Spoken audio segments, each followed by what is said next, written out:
ఏపీలో వైఎస్ఆర్ కాంగ్రెస్ పార్టీ అద్భుత విజయాలను సొంతం చేసుకుంది. 2014లో బలమైన ప్రతిపక్షంగా ఎదిగింది. అధికార పార్టీకి ధీటుగా రాజకీయాలు చేసింది. 2019లో అయితే దేశంలో కనీ విని ఎరగని రీతిలో ఏ ప్రాంతీయ పార్టీ సొంతం చేసుకోలేని విజయాన్ని అందుకుంది. 5 ఏళ్ల పాటు ఏపీని పాలించగలిగింది.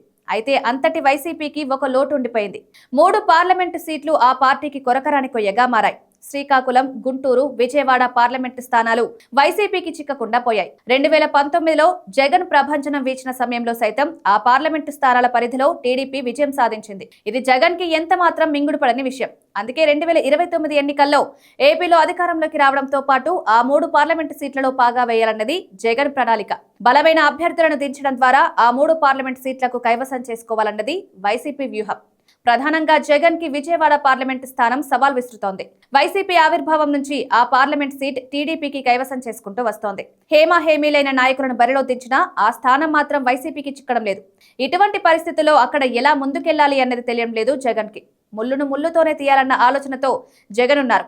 వచ్చే ఎన్నికల్లో మంచి అభ్యర్థిని బరిలో దించడం ద్వారా విజయవాడ పార్లమెంట్ సీటును కైవసం చేసుకోవాలని చూస్తున్నారు.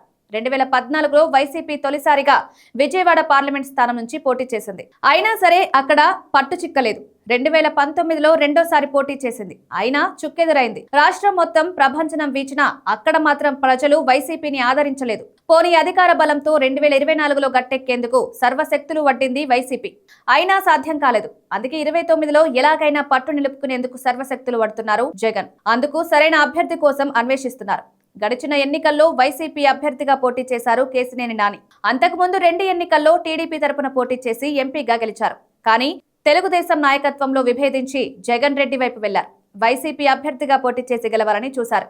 కానీ అది సాధ్యం కాలేదు. అనవసరంగా టీడీపీ నుంచి వైసీపీలో చేరి తప్పు చేశారన్న బాధ ఆయనలో వ్యక్తమైనట్టు తెలుస్తోంది. కానీ సన్నిహిత వర్గాలు మాత్రం తనకు టీడీపీ అన్యాయం చేసింది కాబట్టి రివెంజ్ తీర్చుకునే పనిలో ఉన్నారట కేశినేని నాని.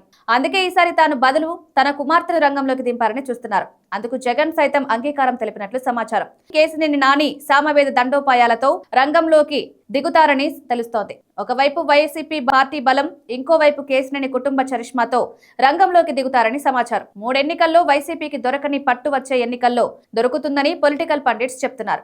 తప్పకుండా ఈసారి విజయవాడ వైసీపీకి చిక్కడం ఖాయమని తేల్చి చెప్తున్నారు. మరేం జరుగుతుందో చూడాలి.